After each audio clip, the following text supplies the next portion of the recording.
এক দরিদ্র বৃদ্ধা মহিলা মসজিদের পাশে বসে ভিক্ষা করছিলেন। তখন এক ছোট্ট ছেলে স্কুল থেকে ফেরার পথে দেখল বৃদ্ধার হাতে কিছুই নেই। সে নিজের ছোট্ট টিফিন বাক্স খুল মায়ের দেয়া রুটিটুকু বৃদ্ধাকে দিয়ে বলল, দোয়া করবেন, আল্লাহ যেন আমার মাকে ভালো রাখেন গু।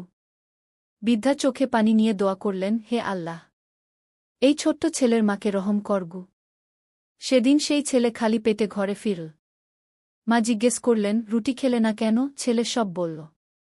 মা হাসলেন, আবার কিছু খেতে দিলেন। কয়েকদিন পর মা গুরুতর অসুস্থ হয়ে পড়লেন। ডাক্তার অনেক চেষ্টা করলেন, কিন্তু অবস্থার উন্নতি হচ্ছিল না। ছোট্ট ছেলেটি কান্না করতে করতে সেজদায় পড়ে গেল। বলল, হে আল্লাহ, আমি বৃদ্ধা মায়ের ক্ষুধা নিবারণ করেছিলাম।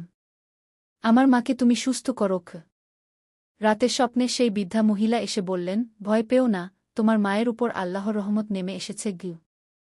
সকালে ডাক্তার এসে অবাক হয়ে বললেন, এত তাড়াতাড়ি সুস্থ হয়ে গেলেন। এটা এক আল্লাহর কুদরতি গু। শিক্ষা: ছোট্ট একটি সদকা আল্লাহর কাছে অমূল্য। কারো উপকার করলে তার বিনিময়ে আল্লাহ অশেষ রহমত দেন। সুতরাং আমাদের উচিত সদা দয়া আর সহানুভূতি রাখা।